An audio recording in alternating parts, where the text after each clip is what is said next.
the ultimate goal is that we as a couple are in line to the best of our ability in all areas. But if there's an area that, okay, well, I'm ready to step up in this area, I can take on this area, if you're willing to take on this area, and then we win in both areas, we're flexible with that now. We understand we're one unit.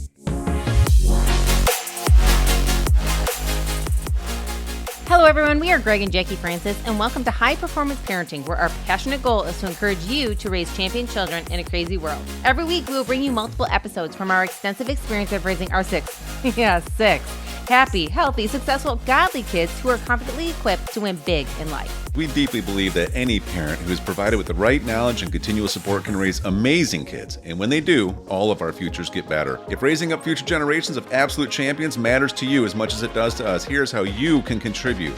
Like and share this podcast with everyone you know. And together, let's embrace this journey of raising champion kids in a crazy world. Okay, here we go. Part 2. We're talking about how to embrace your chaos or find your chaos, or even, embracing your season you're currently in. And, the thing we were just discussing was how we didn't know that, when we decided to get this Florida home, we probably thought it was going to be a long-term thing. But now as other things have shifted, our priorities weren't as much about just having peace and comfort and perfect weather year round. It was more about how do we put our kids in the best positions to be around the greatest people in the right atmospheres, even in sports, etc. And we found that place now. And so we found it where we've had to be like, okay, well, we didn't expect this necessarily, but let's pivot, right?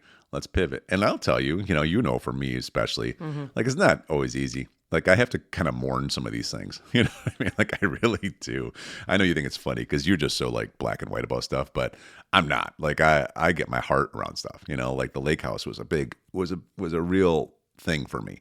And so it took me a little while to wrap my brain around letting that place go. My brain worked for months trying to figure out how we could still keep it somehow and still have access to it. Is that realistic? No, with all the other stuff we're doing. But still, I gave it a whirl in my brain. And then, of course, on the other end of it, here we are. We haven't had it for a year this month now. And I don't miss it that much because of all the new stuff that we have. Doesn't mean I won't always embrace those memories. But even Florida here, now we're kind of at the point where, okay, we're really going to sell this place. And so now we're entering a new season. And I'll mourn it a little bit. But at the same time, as you were saying last time, just really getting your brain wrapped around all the positives about it, all the great memories, the great adventure we got to do with the kids. We got to walk them through the process of building a home, which is stuff we'll do in the future too with each of them. The benefits are we made a little bit of money off this place too, because thankfully we got in at a good spot and now the market's higher. And so there's a lot of really, really cool positives, but also where are we going to? It's like when you don't have a vision where you're going to, and if it's not exciting, then it makes leaving things behind really tough, right? Yeah, I think for me, it's not that I'm so black and white. That's not it. I probably wrap my brain more around the people than the places. You know what I mean? I'm very much more one of those people we're all going as a family, so it's all going to be okay. You know what I mean? And I just kind of, can move on, I think sometimes because I anticipate all the great memories our family will have in the future, or anticipate the great opportunities or the great, community or whatever it may be. And so I think for me, this whole journey sometimes of, embracing different seasons, it's more for me, this whole idea that I just want to embrace it all because I know the season is so going quickly. Every season goes quickly, it seems like. Even a year seems long until you go through the year, and then it was the shortest year ever. 10 years seemed like a very long time, and now I fast forward and, even time with the kids has gone by so quickly, So I think I'm just very much one of those people that I embrace the people. I embrace the love of what you can do together. And I think that that's a season that at times can be really fun, but at the same time can feel like it's being stolen away from you. I think if anything, that's what I sometimes have to, process, that each season really will be great. I remember the season when my kiddos and I were brand new together. Like I was a brand new mom and they were new babies. And it felt like once I got a knack of what was going on, oh, that season was the best season. And then they became like toddlers. And it was like, oh, okay, I hope it's as good as the first season because that's the only season I knew. And it was like fun and cuddly and all that kind of stuff. And then toddler season was so neat because like watching your kids explore new areas and learn how to walk and talk and all these things are just beautiful. Yeah, it's like Hunter right now. It's fun. Yeah, she's 5 and it's like it's just so neat, all her questions and her ideas and her creativity and her joy. And then I always And her innocence. and I would get so almost like sad because my people, my kiddos were getting older, and that would be like, oh gosh, I hope the next season with them specifically is as good as the last couple seasons. And now I can fast forward and the girls are 15 almost, and it's like it's such a fun season with them. And so now it's like naturally my heart would be like, so don't forget to embrace the next season's going to be really good too. And don't be nervous that you've passed the best season.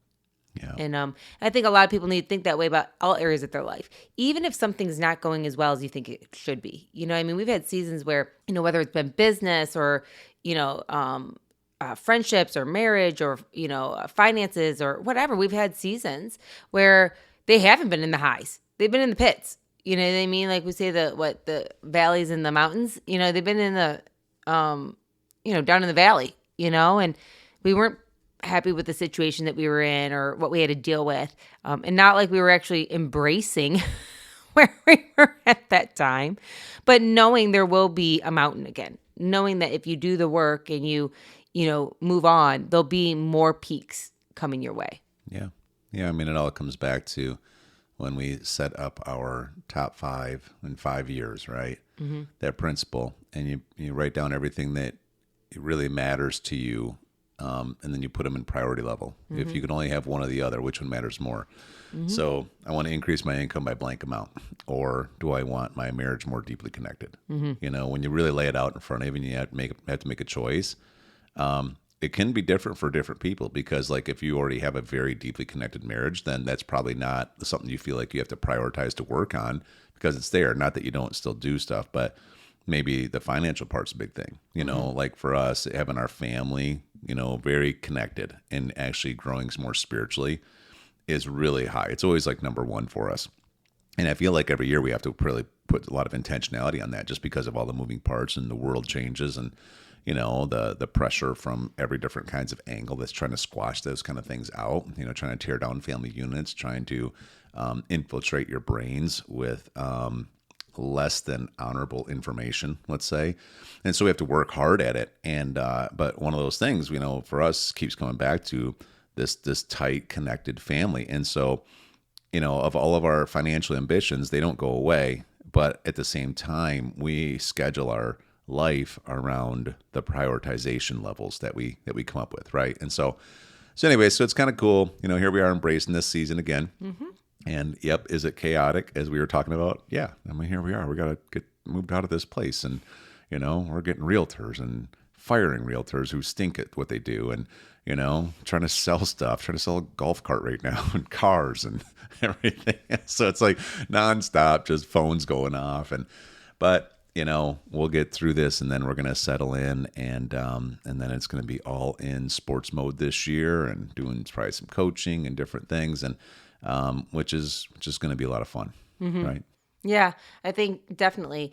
With that being said, just so that, you know, some people listen, they're like, oh, does that mean like we're taking a big break from business endeavors and goals and stuff like that? Absolutely not. Like, when have we ever done that? Right. Like, absolutely not. It's more about calendar prioritization. That'd be like, yeah, that to us would be like just craziness to like, you know, many of the things we get to do today, even within the different endeavors that we have going on in life, we truly love, like in so many ways. Like, I feel like we're blessed again in this season to be doing stuff that we love. And, you know, we've gone through seasons where we had to do things that we didn't always enjoy, but that was just, again, a season. And so right now, you know, it's really neat to just know that what we're doing, we feel fueled by it. We feel excited by it. We're planning, we were just chatting with some of our business partners today about more goals and more ideas that we have for the future. And it just lights us up. On the flip side, one of the seasons that you've always wanted was to do some coaching for Drews specifically, and you're going to get that chance finally. And that's like a good season that you're looking forward to. Yeah. Yeah, for sure. And so, the thought that just popped in my head, I'm trying to think about how I would be listening to this if I was somebody out there. And, one question we get a lot from people who listen to our podcast is they say, well, how, what if you and your spouse don't necessarily see eye to eye on some of these prioritization, about what is important? One person wants to go all in on the financial increase side as a priority, but one wants to go all in on the, coaching and a sport side. How do you guys, how do you manage that? What's your thoughts? I mean, typically, and that's not new. That is something sometimes that we've dealt with in the past. And Sure.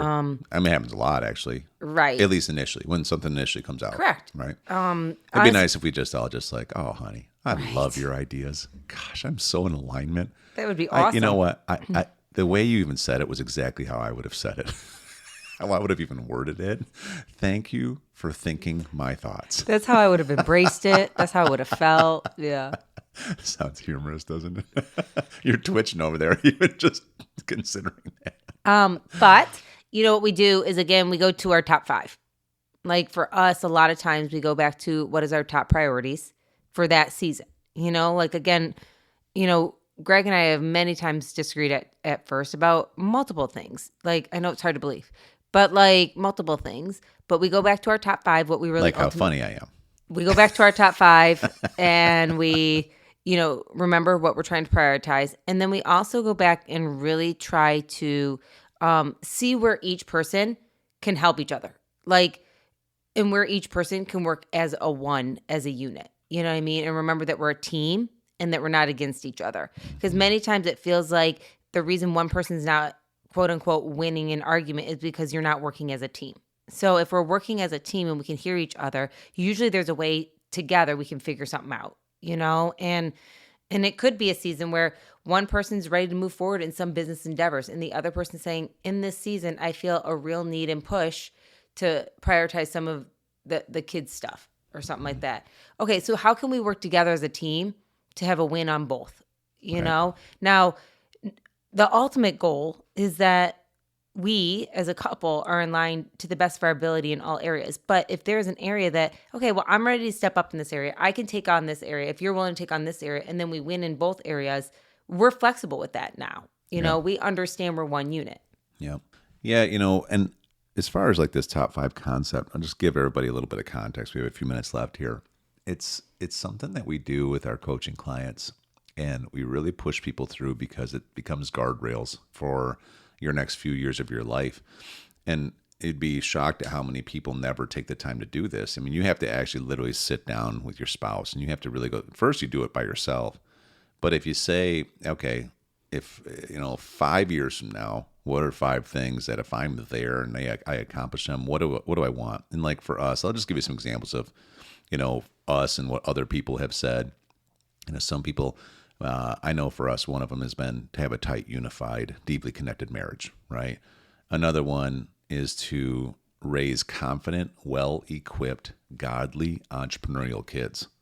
Another one could be like you want to be financially secure in, let's say, 3 different ways or something like that. So you're not just dependent on one thing. Could be something like I want to earn blank amount per year, right? I want to give away blank amount per year. Could be I have time freedom, which then you define it, means I don't work maybe more than 20 hours a week or something.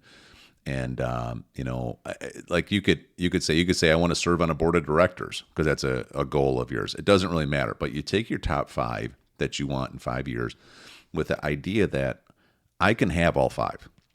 We're not trying to say you can't have all 5, but now you put them in bubbles, put them in a circle on a board somewhere on a piece of paper. And then you keep asking, okay, what's more important to you? Is it being financially independent in 3 different ways? Or is it raising confident, well-equipped, godly, entrepreneurial kids, right? Now, those are both really important. But which one's more important? For us, we would draw the arrow to raising confident, well-equipped, godly, entrepreneurial kids. Not everybody would say that, and that's okay. There's no judgment here. It's your own thing, right? But it lets us know that as I'm pursuing financial independence in multiple different ways, that I cannot ever allow myself to get so far out of balance that way that when we get there, we did not raise confident, well-equipped, godly entrepreneurial kids, right? And it's so important because, this helps us. Like, for instance, we're just doing a conference this past weekend, and it would have been pretty easy just for you and I to go, right? And go do our thing, spend 3-4 days, get some people to help watch everything that needs to be watched.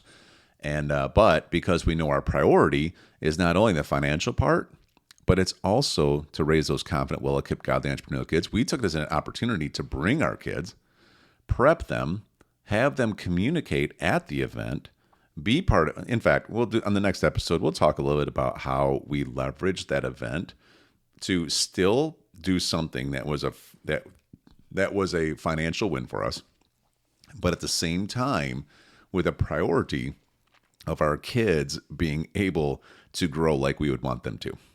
Right. And so this is where this power comes in. This is where it's so important, if we can use this example. Actually, you know what? Let's just do it on the next episode. There's no way I'm going to finish this in 30 seconds. All right. See you next time. Hey, everyone. Thanks for listening and thanks for your love and support.